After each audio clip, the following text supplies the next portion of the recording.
Assalamualaikum, saya Teresa Safira. Kali ini saya mau mewawancarai tentang COVID-19. Narasumber kita yaitu Bunda Atik Rahayu.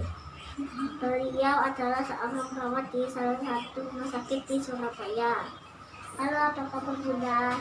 Alhamdulillah, baik Mbak Adel. Saya mau tanya, apakah virus COVID-19 itu?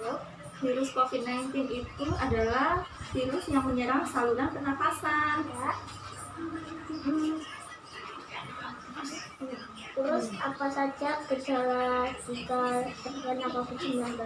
Gejalanya ada gejala ringan, ada gejala sedang, ada gejala berat. Tapi pada umumnya penderita yang terkena COVID, gejalanya bisa batuk, demam, kelelahan, bisa juga kalau misalkan kita nggak bisa merasakan indera pembahu sama perasa, dan kalau dia sudah gejala berat bisa saja ini sesak, kesulitan bernafas. Bagaimana cara penularan COVID-19? Penularannya bisa ini nih, lewat cipratan air liur pada saat kita makan bersama. Nah, kan otomatis buka masker ya kita. Setelah itu kalau pada saat kita nggak tahu kalau dia terkena COVID, nah air ludahnya misalkan keciprat. Nah, itu yang bisa menularkan kita pada orang lain. Kalau misalkan dia nggak tahu, dia terkena COVID apa enggak, yaitu jadi cipratan air liur bisa. Terus pada saat batuk nggak pakai masker, otomatis kan resiko penularan COVID ke orang lain semakin besar karena kita nggak tahu dia terkena COVID apa enggak kan. Itu terus bisa juga karena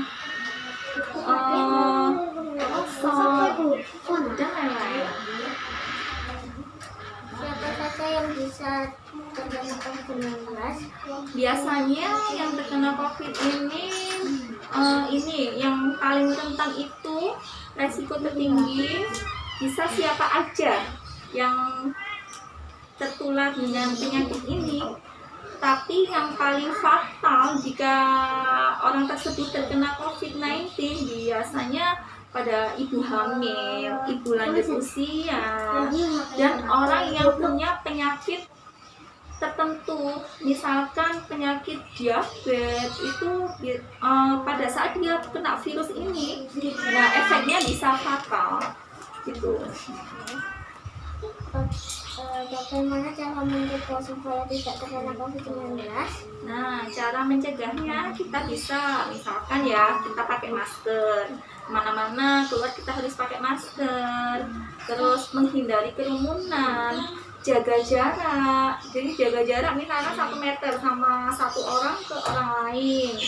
Terus ini sering cuci tangan. Jadi kemana-mana kalau kita habis bersentuhan dengan orang atau apa, cuci tangan gitu. Yang penting itu Mbak Adel ya. Jadi pakai masker, menghindari kerumunan, jaga jarak, sama cuci tangan itu wajib ya kalau kemana-mana ya. Jadi kalau misalnya habis keluar dari pasar atau keluar pokoknya dengan kerumunan orang banyak, kita harus nyampe rumah itu harus mandi kayak gitu. Jadi itu yang mencegah. Terus sama olahraga seperti itu, banyak lagi pokoknya. Bagaimana kita tahu jika kita terkena COVID-19? Nah, gimana kita tahu kalau orang tersebut kena COVID-19 ya? Dengan biasanya pada dengan pemeriksaan lab ya, namanya rapid test. Kalau misalkan hasilnya IgG atau IgM-nya ada yang positif, berarti dia harus swab atau PCR. Jadi kalau misalkan hasilnya PCR-nya itu positif, terkonfirm, jadi orang tersebut terkonfirm dengan COVID-19. Tapi kalau hasilnya negatif, dia tidak terkena virus COVID-19. Jadi biasanya kalau di rumah sakit itu pasien-pasien yang awal masuk IGD itu, supaya kita tahu dia terkena COVID-19 apa enggak, jadi harus ada pemeriksaan rapid test. Kalau misalkan rapid testnya IgG atau IgM-nya ada yang positif, berlanjut ke PCR atau swab.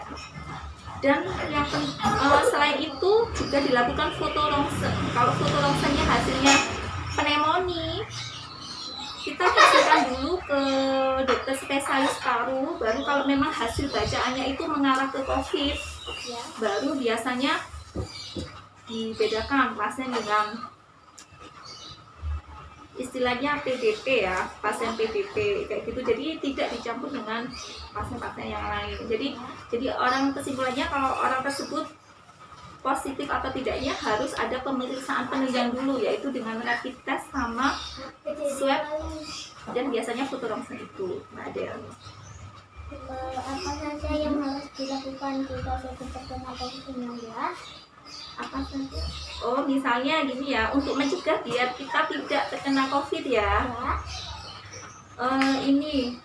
Apa namanya, dengan melakukan olahraga menjaga, makan makanan yang bergizi, terutama vitamin ya, karena sejauh ini kan kita masih belum bisa menemukan, belum ada obatnya ya.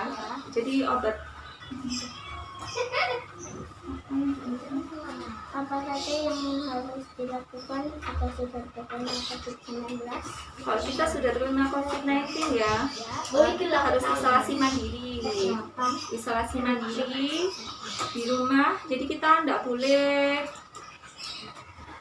boleh ini, misalkan ada dalam satu keluarga itu ada yang terkena COVID ya.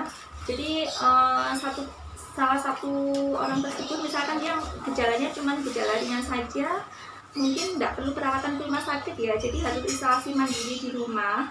Jadi tempat tidurnya harus beda sama keluarga yang lain, alat makannya, kamar mandinya, terus pakaiannya. Jadi nggak boleh dijadikan satu dengan keluarga yang sehat. Jadi tempat makannya itu harus ada alat makan sendiri. Apa yang digunakan pasien yang maksudnya orang yang sudah terkena COVID, jadi semuanya harus disendirikan, dari kamar mandi, alat-alat makan, peralatan, misalkan peralatan sandal atau apa, jadi harus dipisah dengan orang di rumah yang sehat. Jadi nggak boleh dipisah ya, nggak boleh digabung, jadi harus pisah, bener-bener pisah gitu. Jadi kalau misalkan nanti kalau dia misalkan gejalanya nggak ada gejala, maksudnya gejala ringan aja, biasanya nanti 10 hari baru dilakukan swab ulang itu. Pokoknya bagaimana cara kita supaya imunitas atau daya tahan tubuh tetap kuat? Nah, dengan itu tadi ya, dengan makan makanan bergizi. Kalau misalkan supaya tubuh kita kuat untuk biar tidak terkena virus ya, jadi harus makan makanan yang bergizi, olahraga.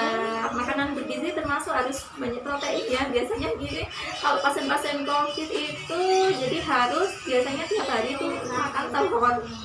Jadi telur, terus vitamin C, olahraga teratur. Jadi biar daya tahan tubuh kita itu kuat. Jadi istirahat yang cukup. Jadi kalau istirahat kita kurang, otomatis daya tahan tubuh kita kan lemah ya, jadi virus gampang masuk. Jadi yang pertama itu makan makanan bergizi, minum vitamin, sama olahraga, istirahat yang cukup. Itu aja Mbak Adel. Ada lagi. Saya itu dulu punya kasih sudah mendengarkan waktunya. Sama-sama Mbak Adel. Baiklah, itu tadi wawancara saya bersama Bunda Atik Kahayu. Terima kasih. Assalamualaikum warahmatullahi wabarakatuh.